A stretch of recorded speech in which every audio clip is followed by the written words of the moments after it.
Gloire, gloire, gloire à Dieu. Ouh. Gloire à notre Dieu qui nous fait la grâce d'être encore ensemble ce matin. Autour de son beau nom. J'aimerais nous inviter à la prière librement, librement. Prions, prions, prions. Que chacun dise quelque chose à Dieu ce matin.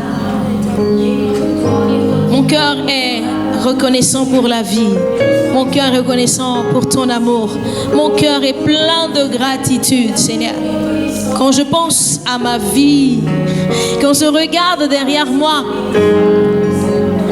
assurément, Seigneur, assurément, tu as toujours été là. Et mon âme te bénit. Mon âme te rend toute la gloire. Nous sommes là pour toi ce matin, encore une fois. Oui, nous voulons te louer, nous voulons t'adorer. Que puissions-nous t'offrir, Père, si ce n'est le fruit de nos lèvres? Que pouvons-nous t'apporter, oh Dieu, qui puisse égaler ton amour? Nous n'avons rien, rien, rien, Seigneur. Même nos mots sont bien trop petits. Nous n'avons que l'expression de nos cœurs. Nous n'avons que notre louange. Nous n'avons que notre adoration, Seigneur. Alors reçois-la. Reçois-la ce matin, au nom de Jésus. J'aimerais encourager quelqu'un ce matin, alors que les choses ne se passent peut-être pas comme vous le souhaitez, mais Dieu est vraiment à nos côtés. Oui, il m'est arrivé de passer par des moments difficiles. J'ai entendu des discours qui se moquaient de ma foi et me demandaient où est ton Dieu. Mais je vous assure, Dieu n'est pas pris au dépourvu. Il n'y a rien qui le dépasse. Il n'y a rien qui ne puisse résoudre. Il n'y a aucune montagne qui soit plus élevée que son trône. Et tout en moi veut simplement dire sois glorifié, Seigneur. Alléluia.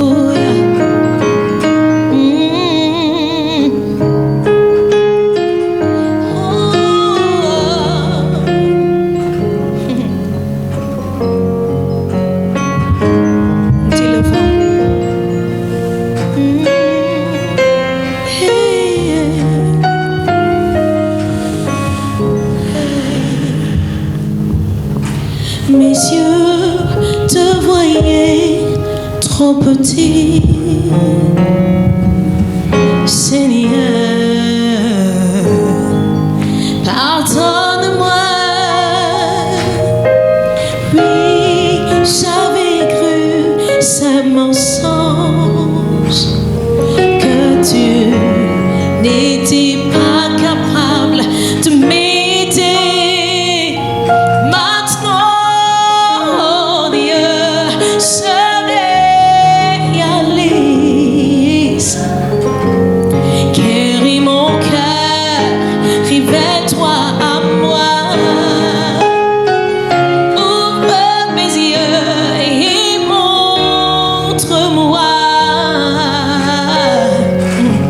Sois glorifié, oh oui, sois glorifié.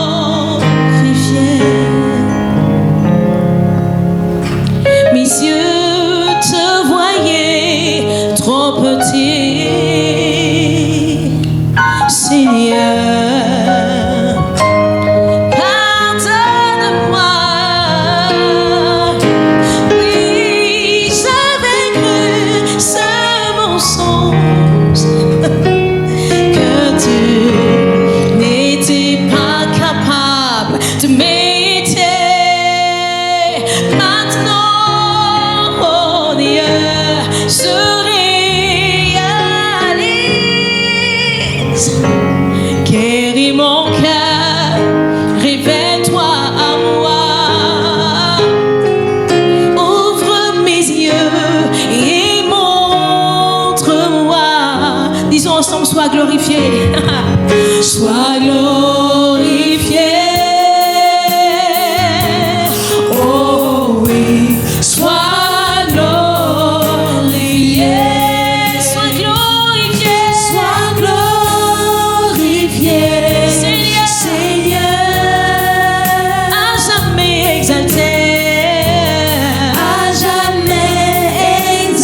sois glorifié.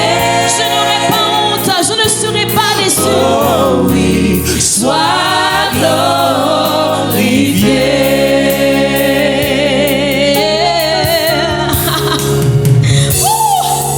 Que le nom de l'Éternel soit glorifié. Est-ce que vous avez marché la tête courbée? Vous pouvez la relever ce matin, parce que rien ne lui est impossible. Il n'y a point de Dieu comme celui que nous adorons. Il n'y a point de Dieu qui soit aussi grand que Yahweh. Alors ce matin, j'aimerais nous encourager à l'adorer, à l'adorer, à l'adorer, à l'adorer, à l'adorer. Oh, alléluia. Sois glorifié, sois glorifié. Sois glorifié, Seigneur. Jamais exalté, À jamais exalté. rien n'est impossible. Impossible pour toi. Seigneur, mes yeux sont sur toi. Seigneur, mes yeux sont sur toi. mes yeux sont sur Sois toi. glorifié. Sois glorifié. Sois glorifié. Sois glorifié. Sois glorifié. Sois glorifié. Sois glorifié, Seigneur. À jamais Exalté, à jamais élevé, à jamais adoré. Rien ne t'est impossible. Rien ne t'est impossible. Rien ne te résiste.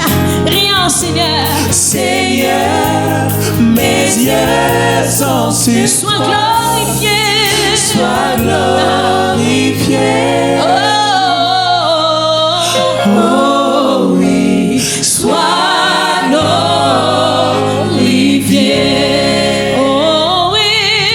Oh oui, sois glorifié. Oh oui, sois glorifié.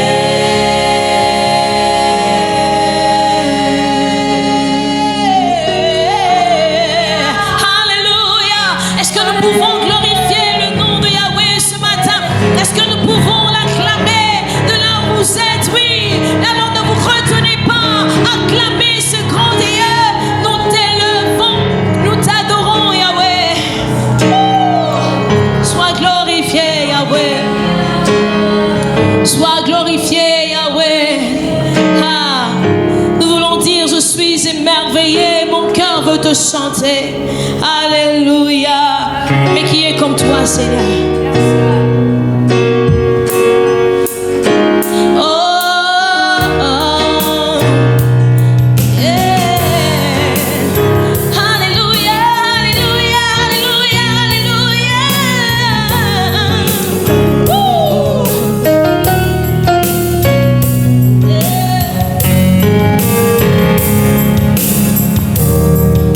Je suis émerveillé, mon cœur veut chanter. Devant l'immensité de ta gloire, je te loue. Je suis émerveillé, oui, je veux crier Yahweh.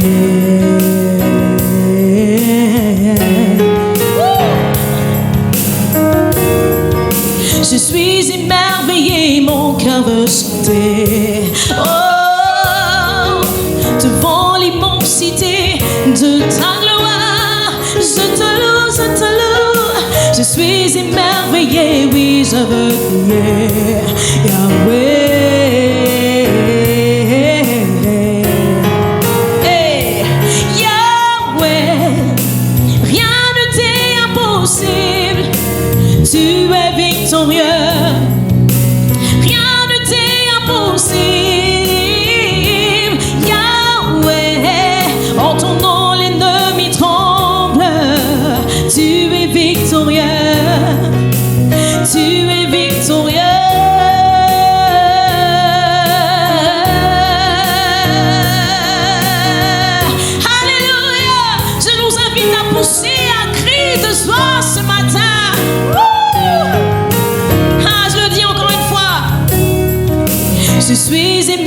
émerveillé, mon cœur ressentait. Oh, oh, oh. Devant l'immensité de ta gloire, je te loue. Je suis émerveillé, oui, je veux crier Yahweh. Yahweh, disons-le. Yahweh, rien ne t'est impossible. Tu es victorieux. Yes. Rien ne t'est impossible. Yahweh, en ton nom l'ennemi tremble. Tu es victorieux. Yes. Tu es victorieux. Yahweh, Yahweh, Yahweh, rien ne t'est impossible. Tu es victorieux. Rien ne t'est impossible. Rien ne t'est impossible. Yahweh, en ton nom l'ennemi tremble. Tu es victorieux. Tu es victorieux. Tu es victorieux. Nous disons, tu fais de nous une armée. Tu fais de nous une armée qui combat le poing levé. Oui, nous sommes une armée qui combat. Ah, tu fais de nous une armée qui combat le poing levé. Le poing levé. Le poing levé. Tu fais de nous une armée qui combat le poing levé. Yeah. Oui, nous sommes une armée qui combat à genoux. Tu fais de nous une armée qui combat le poing levé. Le poing levé. Le poing levé. Encore une fois, tu fais de nous une armée qui combat le poing levé. Oui, nous sommes une armée qui combat à genoux. Tu fais de nous une armée qui combat le poing levé. Le poing levé. Le poing levé.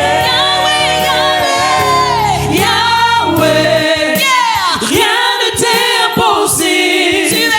Tu es victorieux. Rien ne t'est impossible. Rien ne t'est impossible. Yahweh, en ton nom l'ennemi tremble. Tu es victorieux. Tu es victorieux. Tu es victorieux. Yahweh, rien ne t'est impossible. Tu es victorieux. Non, rien ne t'est impossible. Rien ne t'est impossible. Yahweh, en ton nom l'ennemi tremble. Tu es victorieux. Tu es victorieux. Tu es victorieux. Yahweh, rien ne t'est impossible. Yeah. Rien ne t'est impossible. Yahweh, en ton nom l'ennemi tremble. Tu es victorieux. Tu es victorieux.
glorieux, qui n'a pas d'égal. Reçois toute la louange, Yahweh.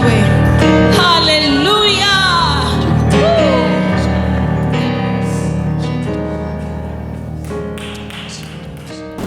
Shalom bien-aimés dans le Seigneur, gloire et louange soient rendues à notre Dieu au travers de ces merveilleux moments de célébration, d'adoration. C'est toujours un privilège. À lui seul soit toute la gloire, que nos vies puissent encore et encore l'élever, le célébrer, le glorifier. La parole de Dieu déclare que lorsque le Fils de l'homme sera élevé, il attirera à lui les nations. Et donc, en le louant, en l'adorant, en le célébrant, nous l'élevons de telle sorte que d'autres qui ne le connaissent pas puissent le voir, être célébré, être glorifié, et que ceux-là aussi puissent découvrir la personne de Jésus qui nous rassemble pour le culte de ce jour. Alléluia. Je nous invite à prier, à disposer nos cœurs encore pour le moment de la parole. Seigneur, merci pour la grâce qui nous est accordée. Merci pour la faveur qui nous est faite et au travers de laquelle nous pouvons communier avec toi, au travers de laquelle nous pouvons t'adorer, te célébrer et t'adresser ce culte raisonnable, ce culte de pierre vivante. Oui, parce que tu dis que nous sommes des pierres vivantes, nous sommes l'édifice de Dieu, nous sommes l'Église, l'épouse de Jésus-Christ qui s'est acquis au prix de son sang versé à la croix. Merci Seigneur pour ces moments que nous te confions. Merci Saint-Esprit pour ta glorieuse présence qui nous fait du bien.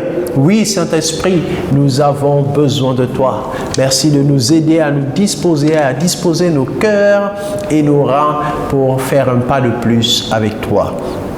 On reçoit la gloire, Adonai, au nom de Jésus-Christ. Amen. Gloire soit rendue à notre Seigneur qui rend toutes choses possibles et qui rend donc ces moments possibles. Alléluia. Après les excellentes semaines, l'excellent mois que nous avons passé, nous poursuivons dans notre dynamique d'expansion.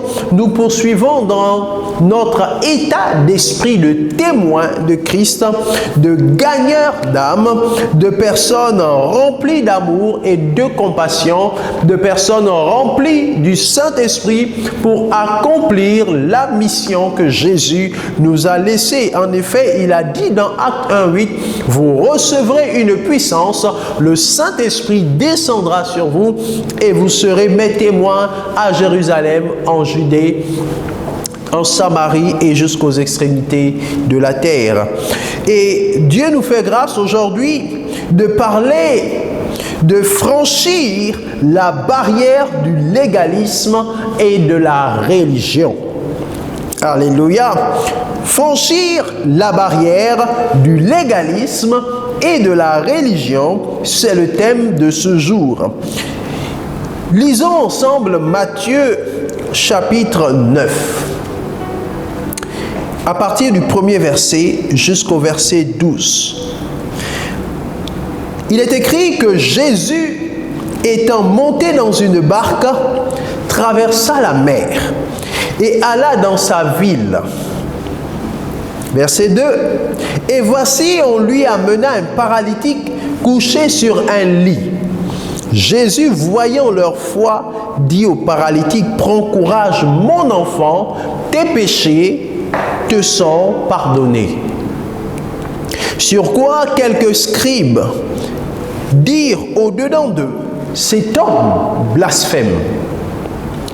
Et Jésus, connaissant leurs pensées, dit, pourquoi avez-vous de mauvaises pensées dans vos cœurs?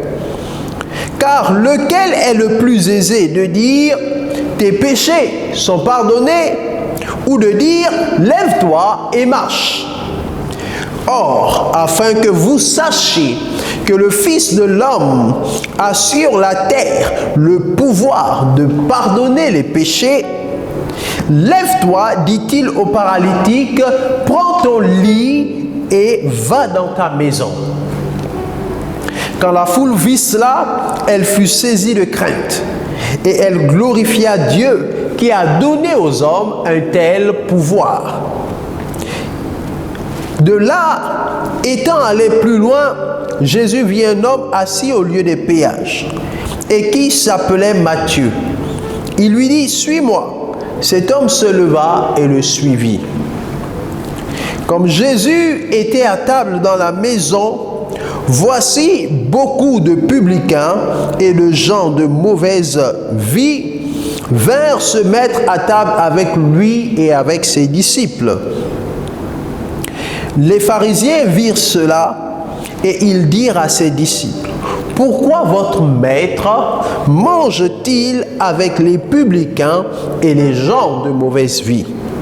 Ce que Jésus, ayant entendu, il dit, « Ce ne sont pas ceux qui se portent bien, qui ont besoin de médecins, mais ceux qui sont malades. » Alléluia. Ce ne sont pas ceux qui se portent bien, qui ont besoin de médecins, mais plutôt ceux-là qui sont malades, nous dit le texte. Alléluia. Donc, dans cette péricope de Jésus, nous voyons qu'il y a une forme de légalisme, il y a une forme de religion qui semble être dominante, et à cette époque-là, c'était le judaïsme. Et notamment les pharisiens qui étaient les détenteurs de la loi, les soi-disant experts de la loi, qui veillaient à ce que la loi soit appliquée à la lettre. Pourtant, eux-mêmes, ils étaient incapables de respecter toutes les règles et tous les principes de cette loi. Et voici que Jésus arrive, et première chose, dans cette péricope, Jésus guérit d'abord un paralytique, voyant la foi de ceux-là qui l'avaient emmené. Et l'ayant guéri, il a dit, avant de le guérir, que mon enfant, tes péchés te sont pardonnés. Et les scribes qui étaient là ont murmuré dans leur cœur. Et Jésus l'a su. Alléluia. Il a su, il est Dieu, il connaît les pensées des cœurs. Il a su qu'ils ont dit en eux-mêmes que cet homme blasphème.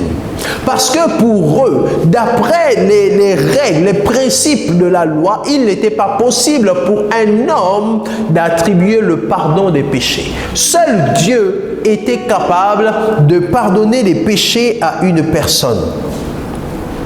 Seul Dieu était capable de pardonner les péchés à une personne. Et ils se sont appuyés dessus pour dire que Jésus blasphémait. Et alors, Jésus, le sachant, décida de guérir définitivement le paralytique en lui disant de se lever et de rentrer dans sa maison. Et de dire aux scribes, qu'est-ce qui est plus aisé? De dire que tes péchés te sont pardonnés, ou alors lève-toi et marche. Qu'est-ce qui était le plus difficile? Ce qui nous intéresse le plus, c'est dans la suite de l'histoire. Voyez, ces mêmes scribes, ces mêmes pharisiens vont encore intervenir une seconde fois.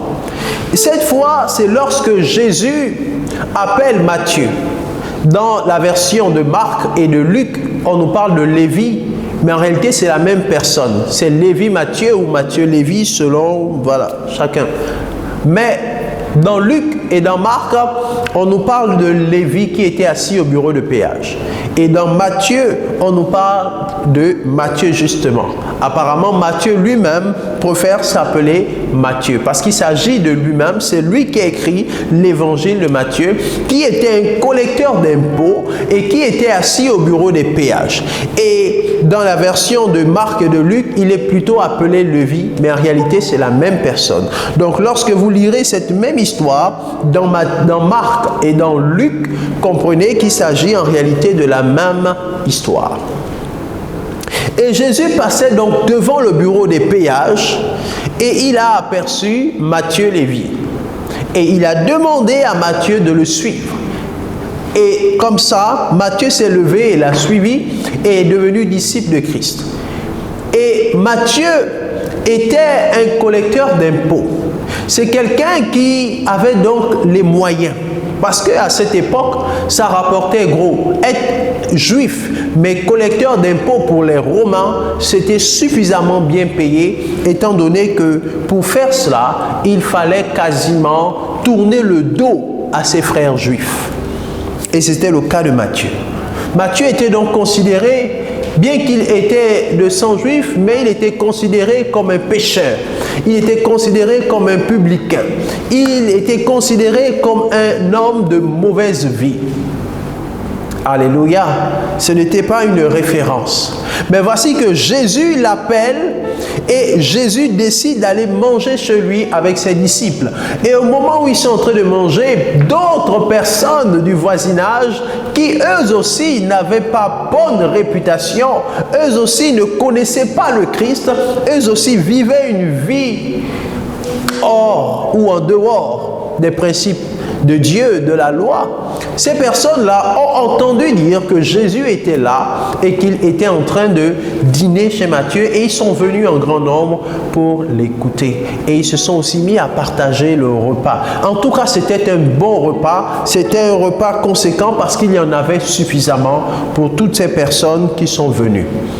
Et voici que les mêmes scribes, les mêmes pharisiens apparaissent de nouveau comme des donneurs de leçons et disent aux disciples de Jésus: pourquoi est-ce que votre maître mange-t-il avec les gens de mauvaise vie? Parce que Jésus était considéré comme un maître. Il était considéré comme quelqu'un qui connaissait les principes de Dieu. Il était considéré comme quelqu'un qui avait un savoir à transmettre. Alléluia.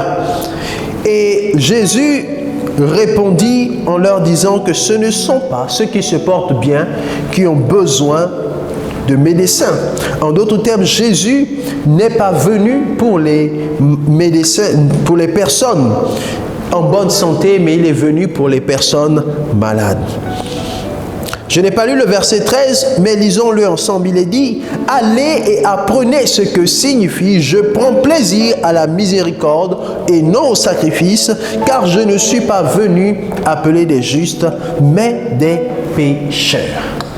Amen. Je ne suis pas venu appeler des justes, mais des pécheurs. Alléluia. C'est la dernière phrase de Jésus concernant cette histoire. Je ne suis pas venu appeler des juifs, mais appeler des pécheurs, appeler des personnes malades. Et j'aimerais au travers de cette histoire attirer notre attention sur la manière dont nous vivons le christianisme et ne pas tomber dans le piège du pharisianisme. Et c'est la raison pour laquelle notre message s'intitule « Franchir la barrière du légalisme et de la religion ». Parce que nous constatons que lorsque nous avons reçu Jésus dans nos vies et que nous mettons de l'ordre dans nos vies, que nous devenons entre griffes saints, nous ne péchons plus, nous avons tendance maintenant à ne vivre que dans un cercle très fermé de personnes qui connaissent la vérité, de personnes qui sont saintes ou justes, et nous vivons toute notre vie durant dans ce petit cercle fermé sans nous soucier de ceux-là qui ne le connaissent pas. Et pourtant, Jésus nous enseigne au travers de cette histoire qu'il n'est pas venu pour les personnes qui se portent bien. Celui qui a reçu Jésus est déjà une personne qui se porte bien entre griffes. Celui qui connaît déjà le Seigneur a déjà fait un pas pour sa bonne santé spirituelle parce qu'il est né de nouveau. Mais celui pour qui Jésus se préoccupe le plus, c'est celui qui ne l'a pas encore connu. Et les préoccupations de Jésus doivent devenir les nôtres, car il a fait de nous des témoins. Dans Acte 1:8, il a dit: vous recevrez une puissance, le Saint-Esprit survenant sur vous, et vous serez mes témoins. Alléluia. Et vous serez mes témoins. Lorsqu'on examine l'attitude des pharisiens, on comprend qu'ils étaient très légalistes. Ils étaient les gardiens du légalisme, les gardiens de leur religion. En fait, ils n'avaient même pas reconnu Jésus comme le Christ, tellement ils étaient concentrés à tenter, à essayer de veiller, de garder les lois qui leur avaient été données. et qui les embrigadait dans cet aveuglement du légalisme.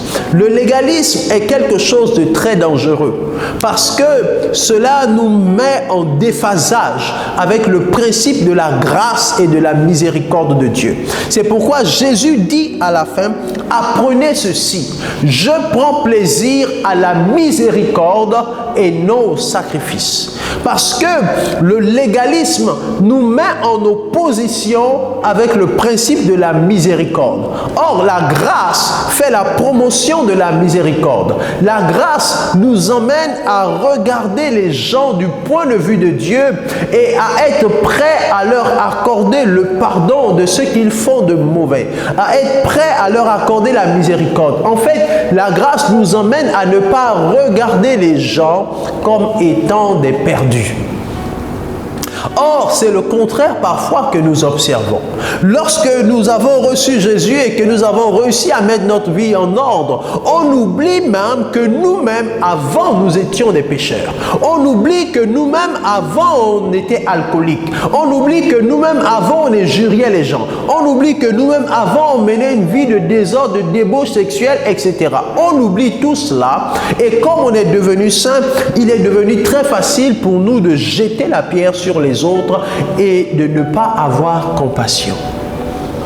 Et on se dit que Dieu prend simplement plaisir à nos sacrifices, à nous, aux sacrifices que nous faisons dans le temple, dans l'église. Les sacrifices qui nous donnent une belle apparence, les offrandes que nous faisons à l'église. Oui, tout cela est bien, c'est important. Mais Jésus dit, apprenez ceci, je prends plaisir à la miséricorde plus qu'au sacrifice. En d'autres termes, je prends plaisir davantage à accorder du pardon. Je prends plaisir davantage à voir les gens changer de vie, changer de direction. Je prends plaisir davantage à exercer ma miséricorde plutôt qu'à recevoir des sacrifices, etc. Dieu est préoccupé par la miséricorde. Alléluia. En mangeant chez Matthieu avec des publicains, Jésus était en train de donner le message du royaume de Dieu. En fait, nous ne faisons pas la promotion d'une religion, nous faisons la promotion du royaume de Dieu. Jésus est venu instaurer le royaume. Et ce royaume-là est pour tout le monde. Il est pour les justes et il est pour les injustes. Mais l'objectif est certes d'emmener les injustes à devenir des justes. Alléluia. Mais ce n'est pas la promotion d'une religion. Ce n'est pas la promotion des lois. C'est la promotion du royaume de Dieu. Alléluia. Et les pharisiens n'avaient pas compris. Les pharisiens sont restés bloqués dans la religion. Les pharisiens sont restés bloqués dans le légalisme. Et j'aimerais nous emmener à comprendre qu'en tant que témoins de Christ, nous devons nous battre pour sortir, nous devons nous battre pour franchir les barrières du légalisme et de la religion. Bien aimé, ça peut paraître anodin. On peut penser que cela ne se passait qu'à leur époque parce qu'ils étaient clairement identifiés. On peut penser que cela n'est pas de nos jours, mais pourtant si, dans nos églises, autant pour moi, nous sommes nombreux à vivre une vie de pharisiens. Et non pas de témoins de Christ, mais de pharisiens. L'esprit du pharisianisme continue de gangréner l'Église, empêcher les chrétiens, empêcher les enfants de Dieu d'être remplis d'amour et de compassion pour ceux qui sont perdus, mais plutôt les emmener à juger. C'est ainsi qu'il est très facile de voir un enfant de Dieu se mettre à juger des personnes qui n'ont pas connu Christ, à juger et parfois à les traiter de n'importe qui, à les traiter de perdus. Parfois, vous allez entendre des expressions comme « Regardez-moi ces perdus-là. Regardez-moi ces païens-là. Regardez-moi ces hommes méchants. » Alléluia. Je crois que nous devons travailler le renouvellement de notre intelligence afin de ne pas nous laisser prendre au piège du pharisianisme. Parce que c'est très facile, lorsqu'on s'est accoutumé à la vie du temple, lorsqu'on s'est accoutumé à la vie du clergé, lorsqu'on s'est accoutumé à être entre nous, dans notre cercle de personnes saintes, sanctifiées, de personnes qui vivent la sanctification, c'est très facile de ne pas penser au dehors. C'est très facile de partager entre nous parce qu'on a le souci de grandir, on a le souci de croître nous-mêmes. Et donc on veut passer que du temps avec des personnes qui peuvent nous aider à grandir. C'est légitime, c'est normal et c'est à encourager. Mais on ne doit pas oublier que le cœur de Dieu veut exercer la miséricorde auprès de ceux qui ne le connaissent pas. Alléluia. Et donc l'attitude des pharisiens, on doit faire attention à cette attitude dans l'Église. On doit tout faire pour franchir les barrières que nous pose le pharisianisme. Alléluia. Un exemple dans la Bible de personne qui s'est comportée comme telle, comme les pharisiens, c'est Jonas. Pour ces personnes-là, les gens de mauvaise vie, comme ils les appellent, n'ont pas le droit de s'approcher de Dieu. Ces gens de mauvaise vie n'ont pas le droit de bénéficier de la grâce et de la miséricorde de Dieu. C'est ainsi que dans certaines familles, lorsqu'il y a des personnes qui font tellement de mal, beaucoup d'enfants de Dieu présents dans ces familles ont du mal à pardonner, ont du mal à exercer la miséricorde, ont du mal à prier pour que ces personnes-là puissent venir en Christ, mais se laissent gangréner par les mauvaises actions posées par ceux-là qui ne connaissent pas Jésus. Mais ils ne le connaissent pas. S'ils le connaissaient, peut-être n'agiraient-ils pas de cette façon, mais c'est parce qu'ils ne le connaissent pas. Car Jésus a dit que la vie éternelle, c'est de le connaître. Celui qui ne le connaît pas n'a pas la vie. Nous ne pouvons pas penser de la même manière. Nous ne pouvons pas raisonner de la même manière parce que nous ne servons pas le même maître. C'est aussi simple à comprendre. Comprenons qu'ils ne servent pas le même maître. Ils ne servent pas les mêmes valeurs. Ils ne servent pas les mêmes intérêts. Et ne sont pas dans le même royaume. Mais nous sommes appelés en tant que témoins à prier et à chercher la miséricorde de Dieu pour ces personnes. Un exemple de personne qui s'est comportée comme tel, je disais, c'est Jonas. Lorsqu'on regarde l'histoire de Jonas, Jonas faisait partie des personnes qui étaient comme des pharisiens. Jonas était un bon enfant de Dieu, mais il avait au-dedans de lui une haine pour les gens de Ninive. Il avait au-dedans de lui une amertume par rapport aux gens de Ninive. Pourquoi? Parce que les Ninivites maltraitaient les enfants d'Israël à cette époque. Ils étaient un peu comme l'Empire romain était pour les Juifs. Parce qu'à l'époque où Jésus est venu, les Romains asservissaient les Juifs. Et les Juifs avaient de l'antipathie pour les Romains. De la même façon, Jonas aussi, lorsqu'il refuse la mission de Dieu d'aller à Ninive, c'est parce que Jonas est conscient que s'il va à Ninive et s'il exerce la volonté de Dieu qui est de prêcher la repentance à Ninive, les Ninivites vont se repentir et Dieu va pardonner leurs péchés. Dieu va exercer sa miséricorde. Et Jonas n'était pas d'accord avec cela. En cela, il n'était pas d'accord avec Dieu.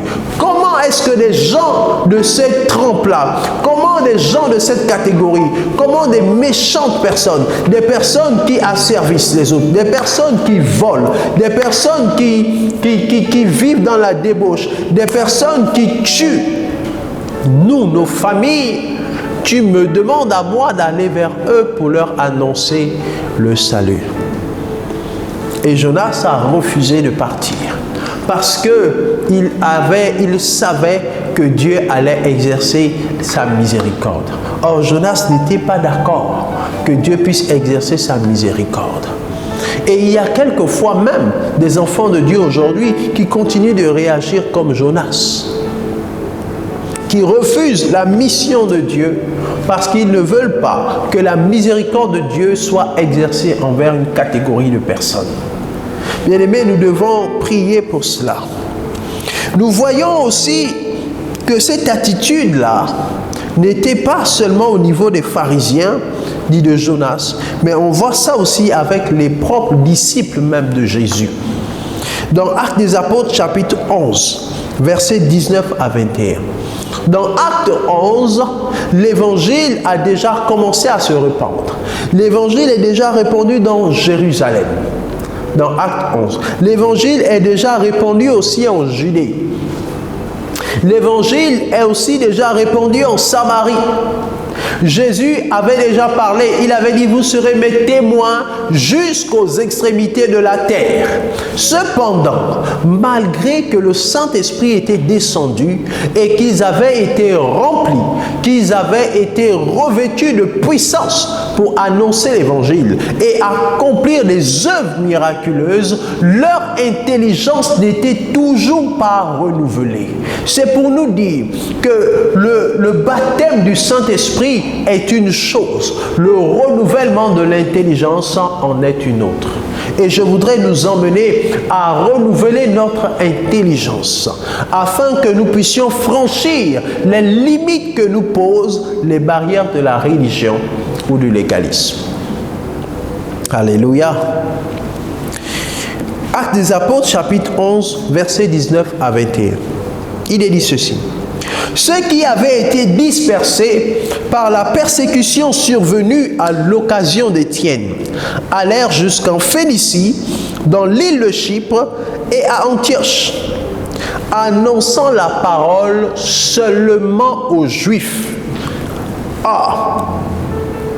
Laissez-moi reprendre ça. Ceux qui avaient été dispersés par la persécution survenue à l'occasion d'Étienne allèrent jusqu'en Phénicie,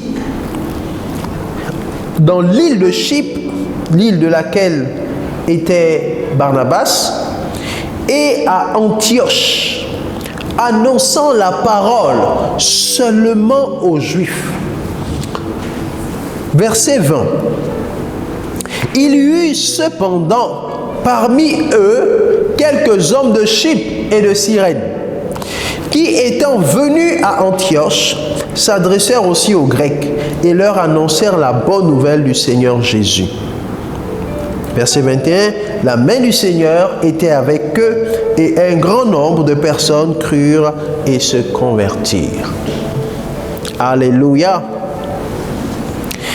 Voyez-vous, dans Actes des Apôtres, chapitre 11, on a même déjà passé l'épisode de Corneille. Alléluia. Où Corneille est allé auprès, où Pierre est allé auprès de Corneille prêcher l'évangile, et Corneille, qui était un païen, avait déjà reçu l'évangile avec sa famille. Mais le texte nous dit, un peu avant ou un peu après cela, on a un peu de mal à se situer, mais un peu avant cela, nous croyons, ou un peu après, il y eut des hommes qui sont partis de Jérusalem lorsqu'il y a eu la persécution d'Étienne. Lors du martyre d'Étienne, l'église de Jérusalem s'est dispersée. Les apôtres sont restés à Jérusalem, mais plusieurs disciples se sont dispersés. C'est ainsi que Philippe est parti en Samarie, etc. Plusieurs se sont dispersés. Et le texte nous dit que parmi ceux qui se sont dispersés, notamment les Juifs, certains sont partis en Phénicie. D'autres sont partis jusque dans l'île de Chypre et à Antioche. Sauf qu'ils n'annonçaient la parole seulement qu'aux Juifs. Donc ils étaient encore prisonniers de leur culture. Ils étaient encore prisonniers de leur religion. Ils étaient encore prisonniers du légalisme. Parce que dans leur culture, il n'était pas permis à un juif de discuter, il n'était pas permis à un juif de communier avec un non-juif. Et pour eux, malgré qu'ils avaient été remplis du Saint-Esprit, baptisés du Saint-Esprit, malgré qu'ils avaient été revêtus de puissance pour emmener l'évangile aux extrémités de la terre, leur intelligence était toujours bloquée. Ils n'étaient toujours pas renouvelés en ce qui concernait le regard de Dieu par rapport aux autres hommes. Ils les voyaient comme des sous-hommes. Et eux, ils se voyaient au-dessus parce qu'ils avaient la loi, ils vénéraient le Dieu, ils adoraient le Dieu unique et suprême. Et donc ils sont partis et ils n'annonçaient l'évangile qu'aux Juifs. Lorsqu'ils rencontraient des païens, ils les passaient. Ils les dépassaient aisément et ils cherchaient des Juifs à qui ils annonçaient l'évangile. Mais Dieu est bon, parce qu'au verset 20, il est dit, il y eut cependant quelques hommes de Chypre. Donc ce sont les hommes de Chypre et de Cyrène qui ont ensuite emmené l'évangile à Antioche. Et Antioche est devenu le plus grand centre missionnaire de l'époque. Antioche est devenu le premier centre missionnaire de l'époque. C'est de Antioche que Dieu s'est révélé à Pierre, à Paul et Barnabas et leur a confié la mission d'aller aux extrémités de la terre. Notons que Chypre et Cyrène sont des villes de l'Empire romain, mais des villes dans lesquelles il n'y avait pas que des Juifs. Il y avait des populations qui venaient de toutes parts. Et donc, la culture était vraiment une culture qui allait au-delà des questions du judaïsme. Et ceux qui y vivaient selon la culture grecque, qui était la culture principalement répandue à cette époque. Donc, il est fort probable que ceux-là qui se retrouvaient à Chypre et qui sont allés annoncer l'évangile à Antioche étaient peut-être des Grecs. Probablement. C'était peut-être des Grecs. Et Dieu s'est servi de ces personnes pour faire avancer l'évangile. Alléluia. Donc, nous voyons que les disciples eux-mêmes ont été prisonniers. Leur intelligence n'a pas été renouvelée, bien qu'ils avaient la connaissance. Bien qu'ils avaient l'information, ils avaient du mal à aller au-delà de ce qu'ils avaient culturellement admis. Et Pierre a été délivré de cela grâce à une vision que Dieu lui a envoyée avant d'aller chez Corneille. Et lorsqu'on regarde, on compare avec l'attitude de Jésus, on dit « Waouh, c'est deux mondes différents ». Jésus était rempli d'amour, rempli de compassion pour ceux qui sont malades, ceux qui ne se portent pas bien. Et Jésus le leur fait savoir. Jésus dit qu'il n'est pas venu pour ceux qui se portent bien, mais il est venu pour ceux qui ne se portent pas bien. Il est venu pour ceux-là qui sont malades. Si nous vivons notre évangile uniquement pour ceux-là qui se portent bien, nous ne faisons pas la volonté de Dieu. Si nous vivons notre christianisme uniquement dans le cercle fermé et avec ceux-là qui ne sont pas considérés comme malades, alors nous ne sommes pas dans la volonté parfaite de Dieu. La volonté parfaite de Dieu est que nous soyons des représentants dignes, des ambassadeurs de Christ, des témoins fidèles de Jésus. Et en tant que témoins, nous devons être comme le Maître. Nous devons dépasser les barrières du légalisme, les barrières de la religion. Nous ne devons pas nous laisser corrompre. Nous ne disons pas que nous devons aller vivre comme ces personnes. Nous ne disons pas que nous devons aller vivre. Jésus n'a pas péché. Il ne nous est donc pas dit que nous devons aller pécher pour montrer que nous sommes comme eux. Non, ce n'est pas ce que le texte nous enseigne. Ce n'est pas parce que nous sommes en Christ que nous ne pouvons pas partager un repas avec un ami, avec un frère qui n'a pas reçu Jésus. Alléluia. Mais c'est à nous simplement de faire attention sur ce qui pourrait constituer un péché aux yeux du Seigneur et de ne pas franchir la barrière du péché. Jésus a mangé avec ses publicains, leur a annoncé le royaume, mais n'a pas péché. Alléluia. Donc, il n'est pas exclu, c'est chacun qui doit renouveler son intelligence, trouver ensuite la sagesse pour pouvoir être un porteur de solutions, être une lumière au milieu des ténèbres. Jésus a dit qu'on ne met pas une lampe sous le boisseau. On ne peut pas cacher une lampe parce qu'elle finit toujours par éclairer. Nous vivons dans un monde de ténèbres et nous ne pouvons pas nous isoler. Nous sommes obligés de vivre avec les gens qui sont dans le monde. Nous sommes obligés de communier afin de pouvoir aussi leur transmettre la vie. Alléluia. J'aimerais terminer avec ce point. Qui est-ce que Jésus appelle malade? Puisqu'il répond aux pharisiens en disant, ce n'est pas pour des personnes bien portantes que je suis venu. Alléluia. Mais je suis venu pour les personnes qui sont malades. Pour des personnes qui sont malades. Et ça doit être notre focus. Nous devons apprendre à vivre notre christianisme pour les personnes qui sont malades. Mais qui est-ce que Jésus appelle des personnes malades? Ce n'est pas seulement question de maladie physique. Dans Ésaïe 61, il nous dépeint plus ou moins le tableau des personnes qui sont considérées comme malades aux yeux de Dieu et qui ont besoin de la miséricorde de Dieu. Des personnes qui ont besoin de se rapprocher de Dieu. Et si vous m'écoutez en ce moment et que vous n'avez pas reçu Jésus dans votre vie, sachez que vous êtes malade. Si vous n'avez pas reçu Jésus dans votre vie comme Seigneur et Sauveur, alors vous avez un problème. Alors vous êtes malade. Vous avez besoin de Jésus pour vous guérir. Ésaïe 61 nous donne l'ordre de mission du Seigneur, mais nous indique aussi qui est la cible de ce royaume. Il est écrit, l'Esprit du Seigneur, l'Éternel est sur moi, car l'Éternel m'a oint pour porter de bonnes nouvelles aux malheureux. Premièrement, les malheureux. Les malheureux sont considérés comme malades aux yeux de Dieu et ont besoin de guérison. Il m'a envoyé pour guérir ceux qui ont le cœur brisé. Donc ceux qui ont le cœur brisé sont considérés comme malades. Et c'est pour eux que Jésus est venu.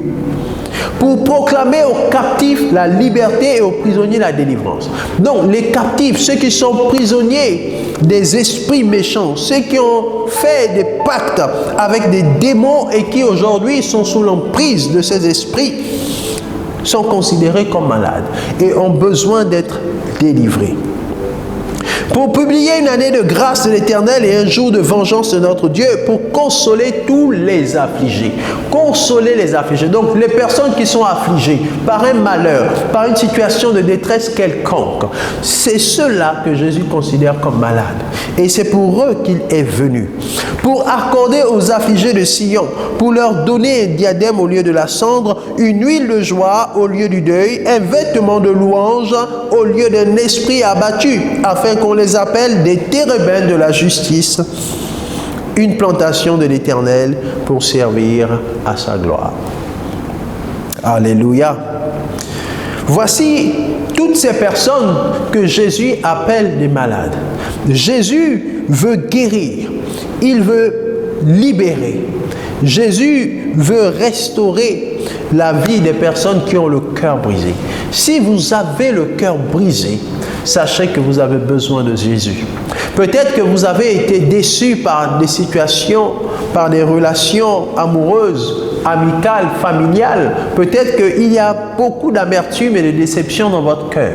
J'aimerais vous dire que même s'il n'y a aucune maladie physique détectée par les médecins, mais à l'intérieur de votre âme, vous êtes malade et vous avez besoin de Jésus dans votre vie. Si vous êtes affligé parce que vous avez perdu un parent, votre âme est blessée, sachez que vous avez besoin de Jésus. Alléluia. Si vous vous sentez captif des esprits impurs, vous n'avez pas le sommeil, etc., sachez que c'est pour vous que Jésus est venu. Je ne suis pas venu pour les personnes qui se portent bien, mais je suis venu pour ceux qui sont malades, a dit Jésus. Et nous qui avons reçu Jésus, sommes appelés à développer l'amour et la compassion pour cette catégorie de personnes. En fait, nous devons nous-mêmes identifier des personnes qui sont affligées, des personnes qui sont malades, des personnes qui ont le cœur brisé. Et nous devons nous rapprocher de ces personnes pour leur proposer la solution qui est Jésus. Alléluia. C'est aussi simple que ça, la mission que le Seigneur nous a confiée. Nous devons être capables d'identifier les personnes qui sont malades. Vous savez, l'évangélisation de Jésus était ciblée. Jésus identifiait les personnes qui étaient malades. Pour être plus efficace, nous devons identifier les personnes autour de nous qui sont malades. Quelquefois, nous ne pouvons pas savoir si nous ne perçons pas le mystère qui se trouve dans leur intimité.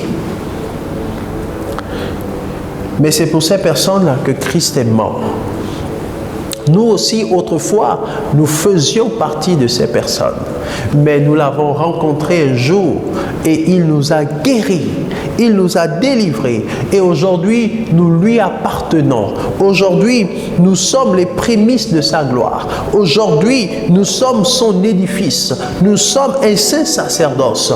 Nous sommes un sacerdoce royal, une maison spirituelle. Mais nous ne devons pas oublier que nous devons dépasser les barrières, les barrières du légalisme et de la religion. Ne pensons pas que c'est simplement pour l'époque des pharisiens. Non, l'esprit légaliste, l'esprit pharisien ou pharisianiste existe toujours aujourd'hui et tente de contrôler les chrétiens afin qu'ils vivent un christianisme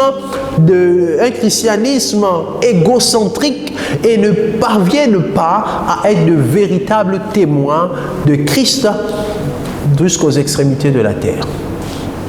Et c'est pourquoi je nous encourage, dans cette saison où nous parlons d'expansion, à renouveler notre intelligence, à réfléchir sur nous-mêmes, à réfléchir sur nos stratégies d'évangélisation, à réfléchir sur comment nous approchons les personnes qui sont malades, à réfléchir à comment identifier autour de nous des personnes malades.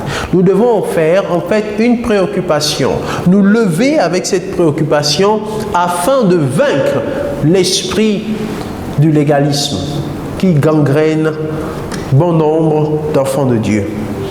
Je prie que cela soit notre partage. Alléluia. Nous parlons d'expansion, nous voulons voir les choses aller de l'avant, progresser, grâce à l'implication de tout un chacun dans l'œuvre de l'évangélisation en tant que témoin de Christ. Que le Seigneur bénisse sa parole, que le Seigneur vous bénisse. Je nous invite à prier, chacun à se présenter à Dieu. Si vous n'avez pas encore reçu Jésus, comprenez que c'est spécialement pour vous qu'il est venu. Et son amour et sa compassion sont tournés vers vous, afin que vous puissiez donner votre cœur entièrement à Jésus. Si vous l'avez reçu, comprenez que vous devez continuellement renouveler votre intelligence. Parce qu'une fois devenu saint, le diable parfois nous induit en erreur en pensant, en nous emmenant à vivre de façon égocentrique, à ne rechercher que notre développement personnel en Christ. Tout le reste n'a plus d'importance à nos yeux. Mais pourtant, le Seigneur dit qu'il prend plaisir à la miséricorde et non au sacrifice. Nous devons chercher à exercer la miséricorde de Dieu là où il y a besoin. Seigneur, je prie que nous soyons fortifiés et encouragés à nous diriger, à aller autant pour moi dans cette direction de véritables témoins qui sont amenés à exercer un ministère envers les personnes malades. Il y a tant de personnes malades dans ce monde. Tu dis que la moisson est grande, mais il y a peu d'ouvriers. Seigneur, touche nos cœurs davantage. Équipe-nous afin que nous puissions, chacun dans son milieu, développer un ministère en faveur des malades. Des malades, ceux qui ont le cœur brisé, ceux qui sont affligés, ceux qui sont malheureux, ceux qui n'ont pas la paix, ceux qui ne dorment pas bien, ceux qui ont des soucis de tous ordres. Seigneur, je prie que ton esprit nous remplisse davantage pour cette cause noble. Reçois la gloire et la louange au nom de Jésus-Christ. Amen. Soyons bénis et que la grâce et la paix de Dieu soient notre partage au nom de Jésus. Amen.